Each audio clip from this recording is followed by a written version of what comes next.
John Oliver on J.D. Vance's Springfield claims he's pretty good at parroting racist lies.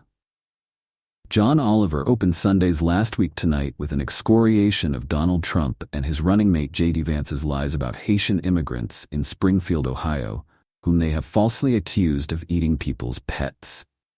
Can you even remember a time when something like that would have been disqualifying? The host wondered. Because I can't anymore. Republicans have now nominated Trump 3 times. Democrats have so far lost to him half the time. And the election is still inexplicably close because unfortunately some Americans watched the debate and thought, I don't like how Kamala laughed when he called immigrants dog eaters. That wasn't very presidential. The made-up stories about Springfield's Haitian immigrants, who the town welcomed to help fill jobs locals wouldn't take, are emblematic of the Trump-Vance campaign, said Oliver, noting, city officials insist there is no evidence of what Trump confidently spewed to 67 million people. And, far from just repeating claims he's heard, Vance has actually helped create much of the chaos he's now trying to exploit, Oliver said. This pet-eating panic was built on nothing, he continued. No real example, no substantive report. Even worse, Vance knew it.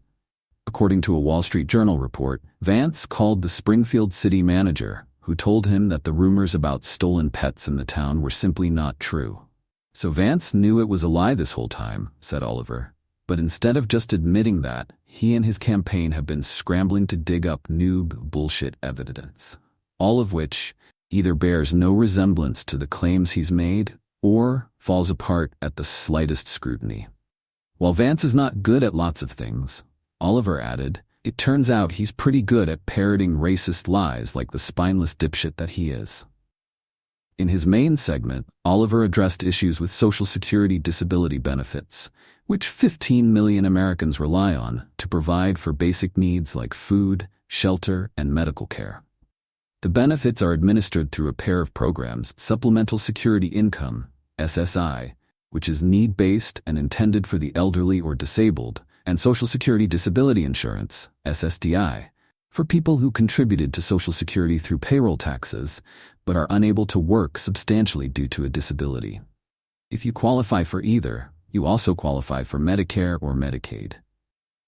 These programs are the key safety net for many of those with disabilities in this country, said Oliver. Unfortunately, as anyone who has tried to apply for them will tell you, the application process is an absolute nightmare.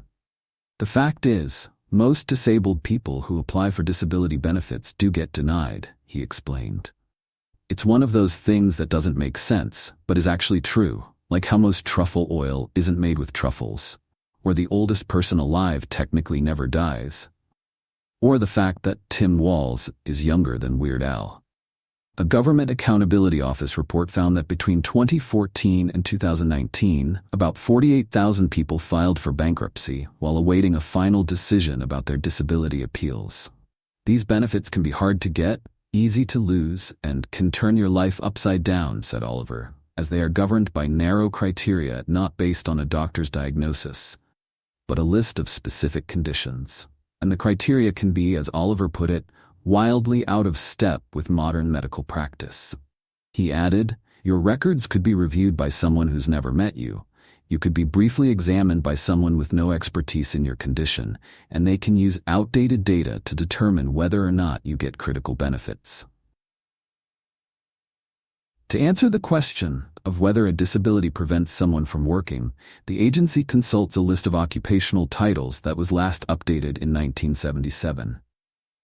People have been denied benefits because the agency found jobs on the list that people could theoretically do, including nut sorter, egg processor, dowel inspector, and magnetic tape wender, which would be easy jobs to find if you lived in 1977 or the busy world of Richard Scarry, said Oliver.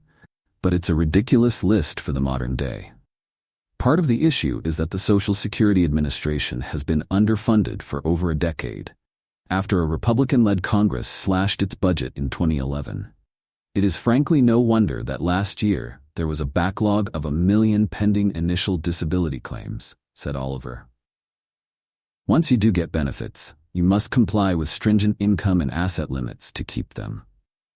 Limits that make it functionally impossible to save money, sometimes as low as $2,000. Oliver pointed to several examples of people who were denied their disability benefits during the pandemic after the government issued stimulus checks, which were supposed to be exempt, put them over the asset limits. I don't know how anyone can think the government is run by a shadowy cabal of elites when more often it appears to be run by 3 raccoons stacked up in a Men's Warehouse suit, said Oliver. Because only they would send someone money during the pandemic, forget they were the ones who sent it, and then demand more than double that money back. It's not just about the money, he added. It's not just about disabled people getting their basic needs met. It's about creating a society where they're equal and active members. This system needs to be better, he concluded, not just for the sake of disabled people, but for everyone.